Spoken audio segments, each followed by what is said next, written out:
在广袤的中国农村，一代又一代的手艺人以智慧与勤劳，将传统技艺在家族与乡村间传承至今。他们用双手延续着历史的技艺，让这些老手艺成为乡村文化的灵魂与根基。无论是木匠精雕细琢的家具，铁匠叮当作响的农具，还是编织匠人手中灵巧成型的竹篮，亦或是酿酒师傅在时光中沉淀出的醇香美酒，这些手艺都散发着浓厚的人间烟火气息。今天，我们就一起走进中国的乡村，去探寻这些依然活跃在土地上的传统工艺，感受那一份质朴又温暖的匠心传承。在中国的农村大集上，总能见到一些独具特色的手艺表演，而融化铝水制作铝盆，就是其中最吸引人的一幕。只见师傅点燃高温炉火，废旧的铝制品被丢入熔炉中，慢慢化作炽热的铝水。随着温度升高，铝水逐渐变得晶莹剔透，闪烁着耀眼的光芒。师傅熟练地将铝水倒入提前准备好的模具中，整个过程一气呵成，仿佛一场精妙的表演。冷却后的铝盆被取出，虽然还带着余温，但形状已然完美，边缘光滑，纹路清晰，每一个细节都体现了手艺人的用心。围观的乡亲们纷纷赞叹，不少人当场购买。一个简单的铝盆，承载着日常生活的实用性，也蕴含着传统手艺的独特魅力。在这热闹的大集上，这一场融化与塑形的过程，不仅是一次技艺的展现，更是一段乡村技艺的延续。在中国的乡村深处，总有那么一座老旧的铁匠铺，烟熏火燎间传出铿锵有力的打铁声。铁匠双手挥动着大锤，节奏感十足的叮当叮当声回荡在村庄的上空，仿佛一场独特的乡村交响乐。炉火熊熊燃烧，铁块在炽热的火焰中变得通红。铁匠熟练地用火钳夹出铁块，放在铁砧上，一锤接一锤的敲击，每一下都精准有力。那富有韵律的敲打声，有时缓慢沉稳，有时急促明快，像是在诉说岁月的故事。随着铁块逐渐成型，工具的轮廓慢慢显现。无论是锋利的镰刀、结实的锄头，还是锋芒毕露的斧头，都在这叮叮当当的节奏中诞生。围观的乡亲们看得入迷，小孩子甚至模仿着铁匠的动作，玩得不亦乐乎。这不仅是一次打铁的过程，更是一种古老技艺的传承。一声声锤音，不仅敲打出实用的农具，也敲击在每一个人的心间。猜猜看，这是在制作什么呢？小时候，谁还没吃过一颗软糯香甜的发米欢团呢？一口咬下去，外皮的糯米香混合着内里的甜馅，直让人回味无穷。但你知道这小小的江米蛋是怎么制作的吗？今天就带你回到记忆里的味道，看看它是如何从一颗颗糯米变成舌尖上的美味的。当一颗颗江米蛋出锅时，外皮酥脆，内里却依然软糯香甜。这样的味道是否让你想起了小时候放学后攥着零花钱围在摊子前的那份快乐？现在就让我们一起回到这些温暖的记忆，去见证着传统美食的每一个动人瞬间吧。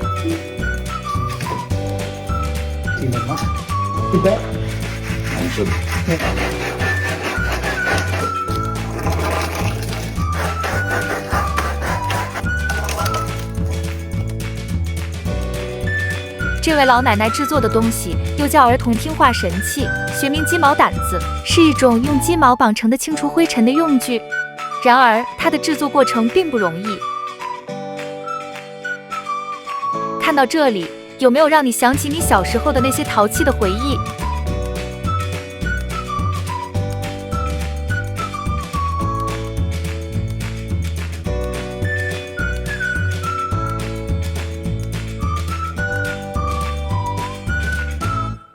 你知道吗？一把简单的葵扇，不仅是夏日驱热的神器，更是一种凝聚着匠心与历史的传统工艺品。在过去，葵扇几乎是每家每户的必备之物，但你是否了解，这一片片轻薄的扇面是如何从田间的棕榈叶变成手中清风的呢？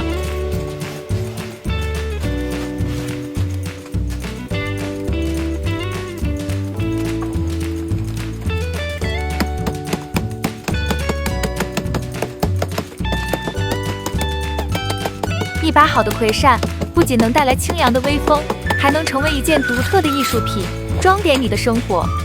所以，下次你拿起一把葵扇时，不妨多留意它的细节。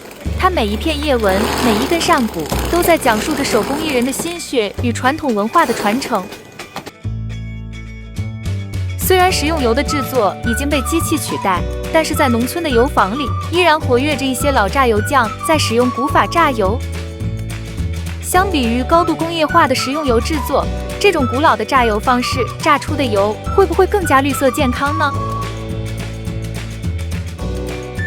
如果有一台小机器，草帽的制作也可以如此迅速简单。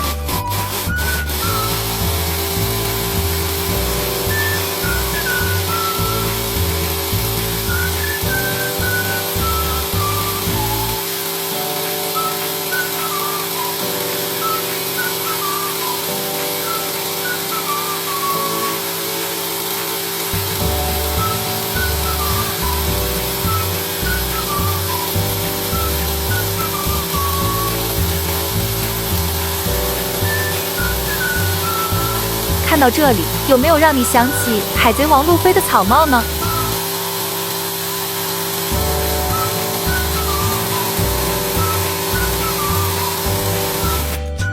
来看这位铁匠在制作什么东东。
刚开始以为是钳子，后来以为是撬棍，再后来以为是榔头，再后来以为你要用铁打条龙出来，最后才知道是个龙头开瓶器。也有人说，铁匠的名字叫东风，他在削铁龙，合并起来叫做东风雪铁龙。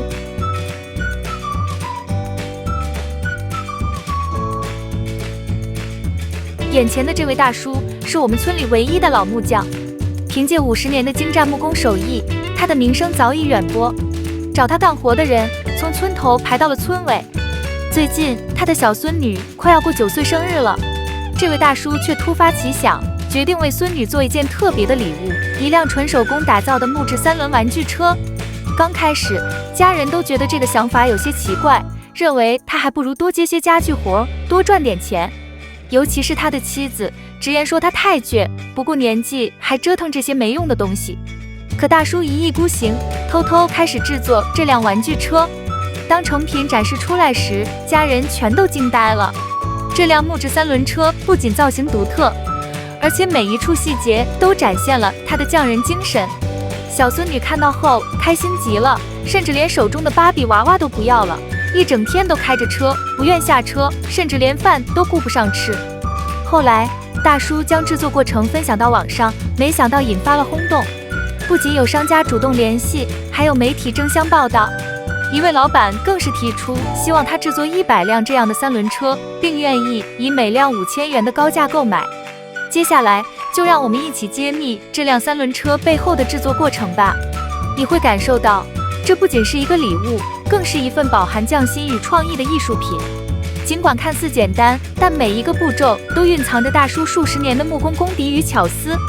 如今，这辆实木3轮车已经完工，它是否也让你眼前一亮呢？如果让你评分，你会给这位木匠师傅打几分？又或者，如果有机会合作量产这样的玩具车，你觉得会是一个不错的生意吗？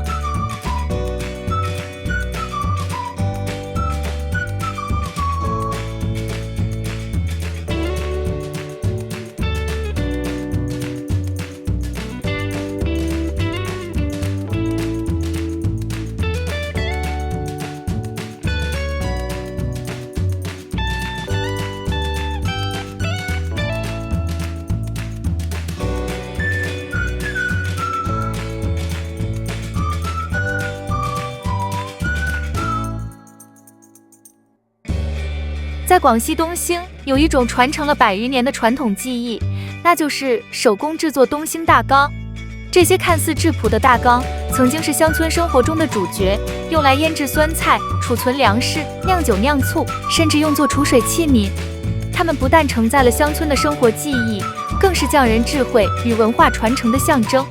而你知道，这样一件厚重实用的大缸是如何在手艺人的双手下诞生的吗？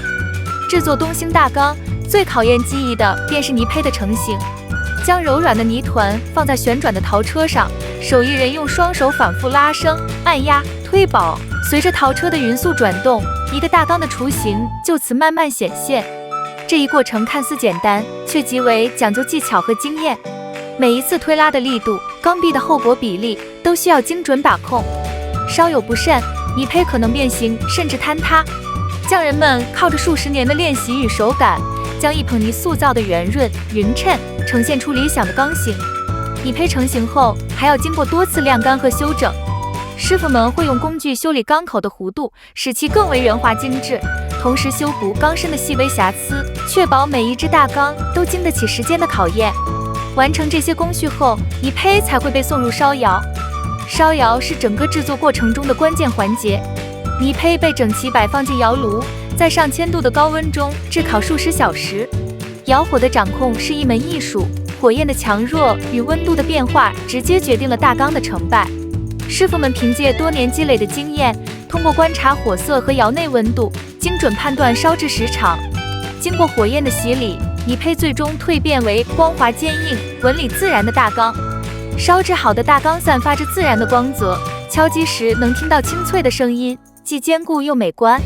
这样一件大缸，不仅实用耐久，更是手工艺的杰作。它承载的不仅是乡村的实用需求，更是匠人对传统技艺的一份坚持。